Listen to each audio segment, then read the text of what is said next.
One thing that really gets under my skin is when Christians say that I'm going to bow to Jesus. And I get it because I used to be a Christian and I probably said some of the same things. Uh, but my bowing days to Jesus are over, long gone. That will never happen. I will never bow to Jesus. Okay? That just won't happen. And I'm going to tell you why. Because people always ask me, what was my defining moment to wake up from Christianity or to release myself from religion in general? And I have to tell you, was when I learned more about what my ancestors went through. Now, they were given this Jesus. They were given the same Jesus that their oppressor had at the time.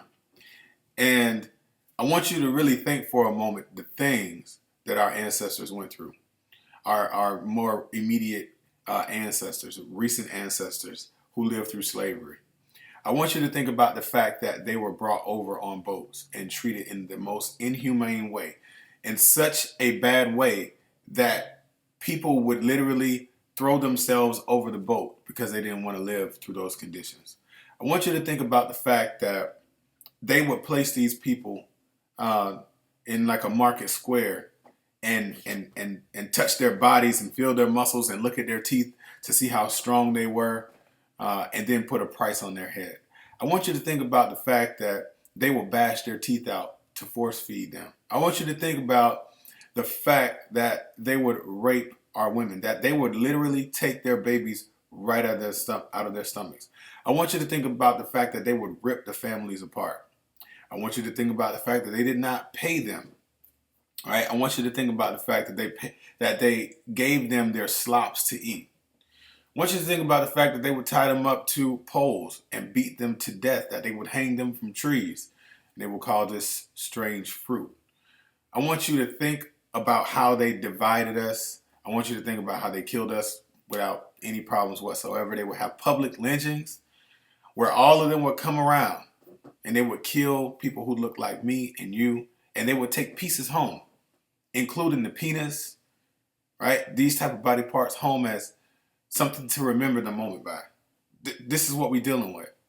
I want you to think about the fact that husbands would have to bear witness to their wives being raped, and wives would have to bear witness to their husbands being raped, and they couldn't do anything about it.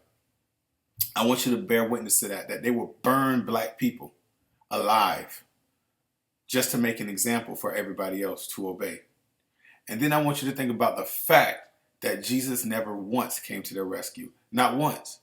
They were given the same Jesus, but he never once came to their rescue.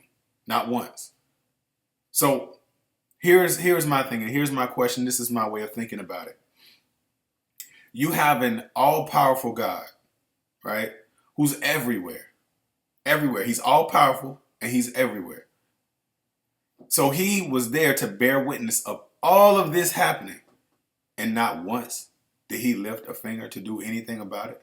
Not once did he crack the sky to come down and save our ancestors. Not once. Who did it? They had to do it. They had to get off their knees and they had to do it for themselves. Some of them were Christians. Some of them were non-believers. Some of them still held African traditions. But at the end of the day, they did it for themselves. Jesus never came to save them. Not once. So no, I will never bow to Jesus.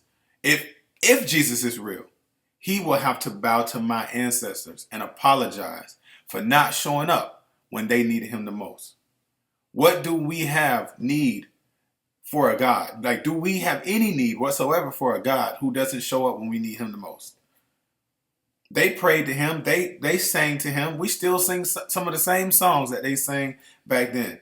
And he never showed up. So if he didn't show up when they needed him the most, when that man was watching his wife being raped and he called out for Jesus and Jesus didn't show up then, what do you need him for? It's just like we say, if you wasn't there at my worst, I don't need you there at my best. So what the hell do we need Jesus for? He never been there. We don't need him. So no, I will never bow down to this Jesus. Never. Because he wasn't there for my ancestors. And I love my ancestors. I do. I had to learn I was disconnected like most of us from them. But the more I learned about them and what they went through, the more love I have for them, the more empathy I have for them. And there is no way that I could bow to a God or a Jesus who was there and did absolutely nothing to help them. So no, I'm not going to bow to your Jesus. It's not going to happen. Ever. Ever. Even if he is real, it's not going to happen. He have to bow and apologize to my ancestors first. And it still won't happen. People, y'all need to wake up. Jesus never came for us in the first place. The only Jesus that ever came for us was the good ship Jesus. And that took us here and put us into slavery. And y'all Negroes waiting on Jesus to come back? Not me. Not me. I ain't having it. So good luck with that. But y'all got to realize Jesus was never there before, and he is not coming back for your black ass. Peace.